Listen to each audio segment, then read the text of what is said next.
Southend has for long been associated with its coastal position and seaside entertainments, which draw people to the town in summer months.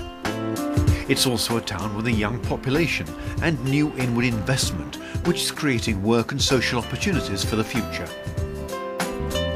Providing the best start in life for the next generation of Southend residents is central to the Borough Council's planning, and a wide range of nursery and early years facilities ensure that many different needs are met.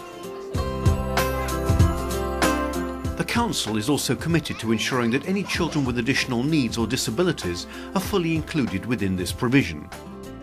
A brokerage service is provided through the Family Information Service to ensure that parents and children are introduced to the setting that best meets their needs. Every child is an individual, therefore there's not a package to say that this is right or not. And also the family's needs. Is it that that family just needs some rest? Or is it that the parents want to go back to work or access training? So what type of childcare do they need?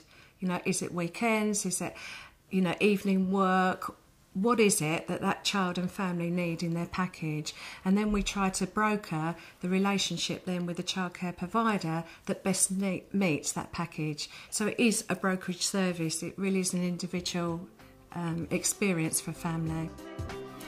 To support settings and help them to provide for children with additional needs, a wide range of professional help is available. We've got a really good support package around the childcare providers in Southend. We work in partnership with the National Childminders Association and Preschool Learning Alliance. They supply some development officer hours, and their role is particularly to work with the providers. We've also got a group of what we call area SENCOs, which is special needs coordinators, and they've been really fantastic in working with the providers to try to look at how best they can have the experience for the child and the provider. So really the support is really excellent. We also have qualified teacher input. So if a child needs a little bit extra support in their learning, then we have a qualified teacher team as well that goes in to support the providers. Area SENCOs, or Special Education Needs Coordinators, provide a link between parents and settings and the professional support that's available to them.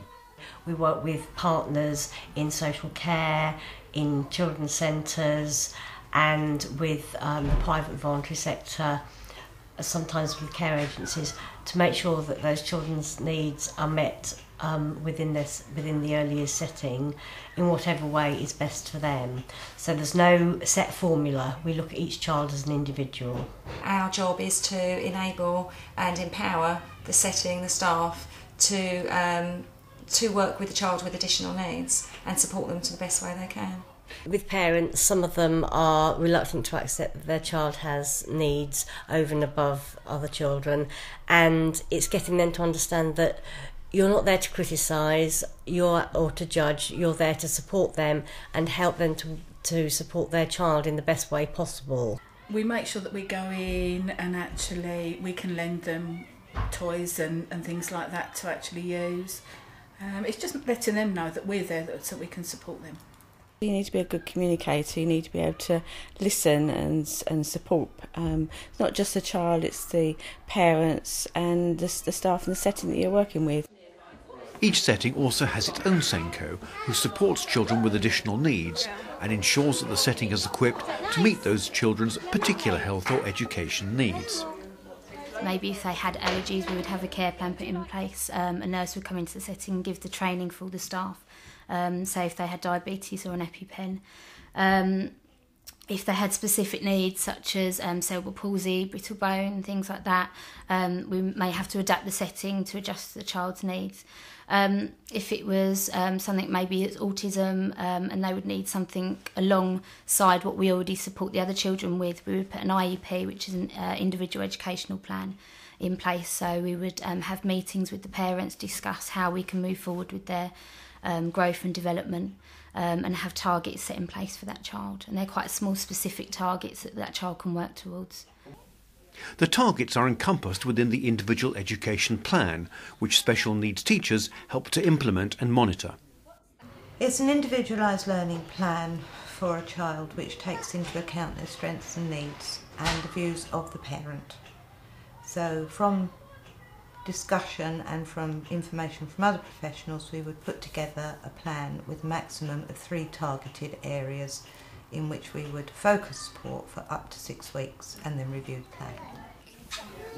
Including children with additional needs into a mainstream setting can bring about many benefits, both to the children and their families. It's excellent when you can, you have children into a mainstream setting where other children look after them, other children learn about their needs, they learn from other children, so the social aspect is fantastic. And it's also lovely for parents to actually think, my child can go and enjoy whatever that is or wherever that is shaped, that they've got the experiences as well. And every child deserves the opportunity to reach their full potential, whatever that may be. And I think a group setting allows that. It allows interaction, it allows the emotional aspects of it. It's nice for parents to meet other parents. So the whole kind of social event is really, really good for a child. But a mainstream setting may not be suited to all children with a disability, and so Southend has a specialist childminder scheme designed to support children with additional needs.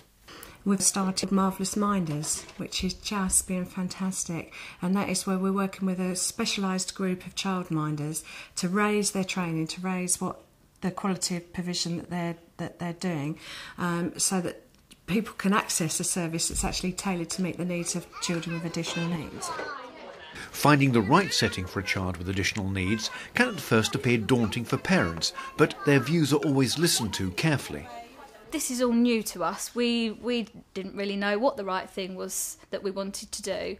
And I think as a parent you need to go with your gut feel. So we took the opinions of our professionals on board, we sought some independent advice, we looked around the local preschool provision to see if we felt that would fit with Phoebe, and then that helped us make the decision that we felt that she could cope and that it was worth giving it a go, and especially in the preschool years where it's focusing around play and socialisation, and that was a good time for us to maybe give a test see how she gets on for school.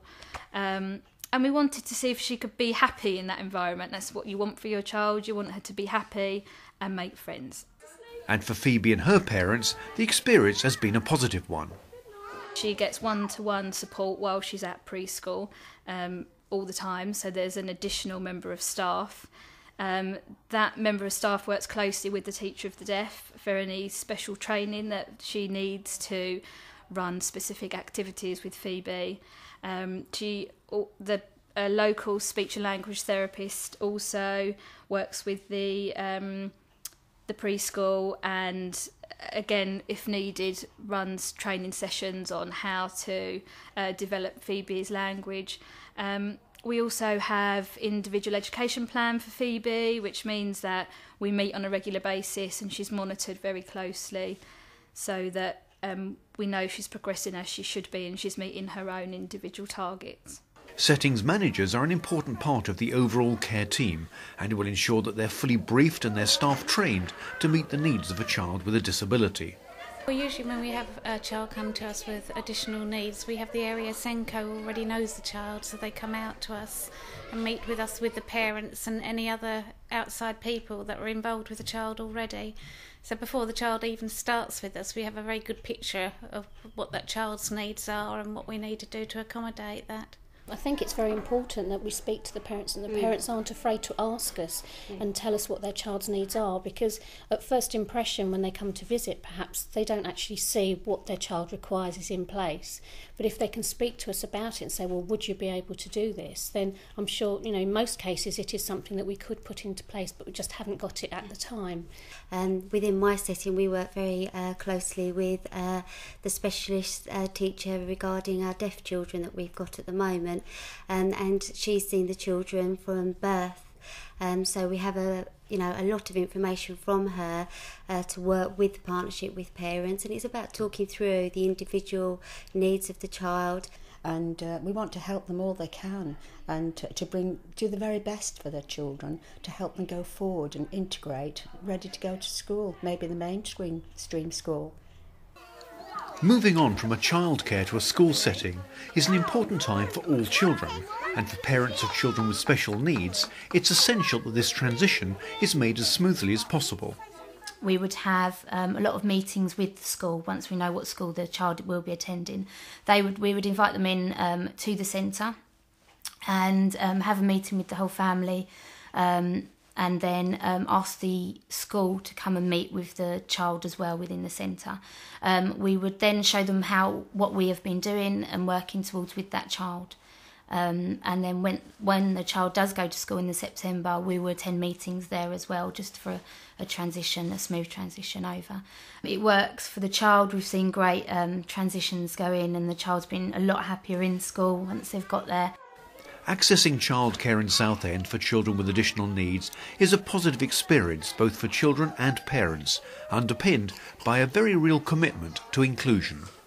So I think inclusion is about how we open our minds, how we open our hearts, and actually how we really think of children as a unique individual, because that's what they are, all children, especially young children, they're all unique. So actually the experience should be that unique experience for that child. The Incy Wincy spider climbed up the spout again.